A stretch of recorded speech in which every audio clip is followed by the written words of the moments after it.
Sonny Liston was the 24th child in his family and had to run away from home because of beatings by his father. As a teenager, Sonny was sentenced to prison. It was behind bars that the talent of a boxer was seen in him. It was a priest who discovered him and soon influenced his early release. Liston's amateur career lasted only 1 year, but during that time he managed to win several competitions, including the Golden Gloves. After that, the transition to professionals followed. With a height of 6'1", he possessed disproportionately long arms, a span of 84 inches, which is second only to several champions.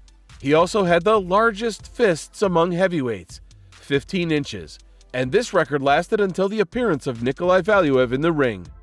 Due to the more developed muscles of his left arm and his crushing jab, it was widely believed that Liston was left-handed, using the classic right-handed stance.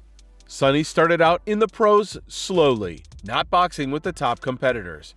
After 9 years, he still managed to reach the title fight.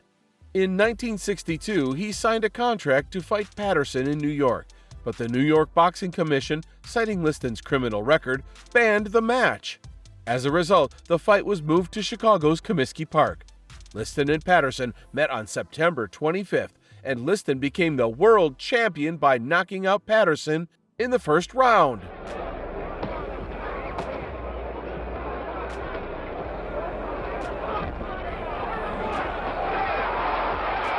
A left, a grazing right, and a solid left to the cheekbone. Dropped the champion.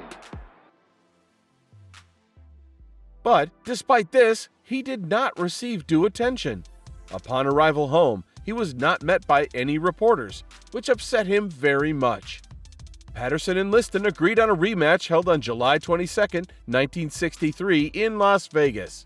This fight lasted 2 seconds longer than their first fight and again ended with a knockout of Patterson in the first round.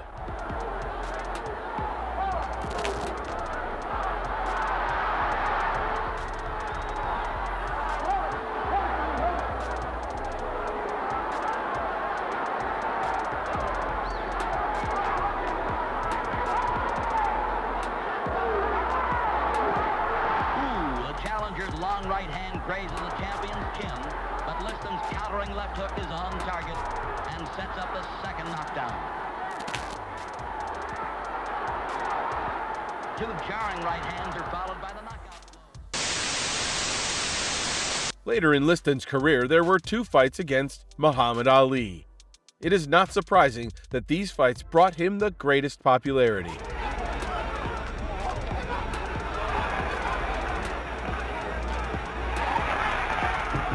Another jarring right hand that time, folks. Another one. Sonny wobbles. Sonny wobbles. Marcus has him hurt.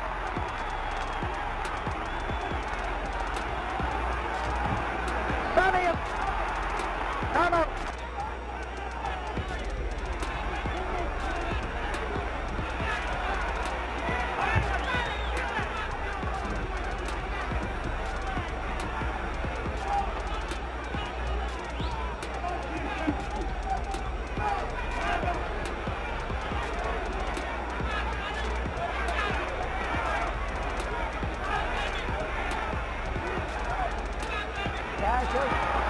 Still having some problems with his eyes. He's blinking and he's bouncing away continually.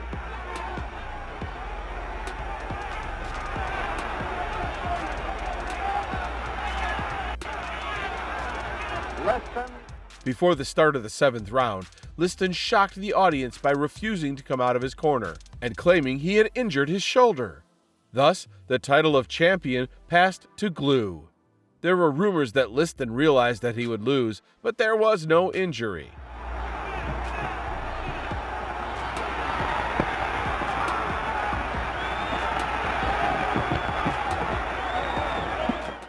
Each of the fans heard about the second match.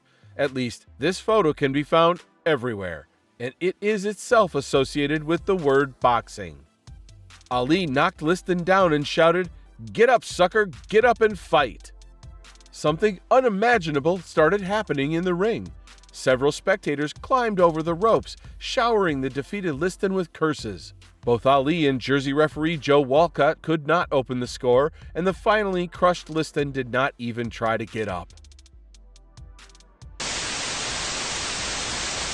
After the second defeat by Ali, Liston took a year off. In 1966-67, taking former heavyweight world champion Ingmar Johansson as a promoter, he won 4 fights in Sweden by knockout. In 1969, he recorded 3 victories to his credit, including a 10-round fight with Billy Joyner in St. Louis won on points. In December, a meeting with Leotis Martin took place in Las Vegas. Liston, who dominated the ring all the time of the fight, was knocked out in the 9th round. But Martin ended his career after this match due to retinal detachment.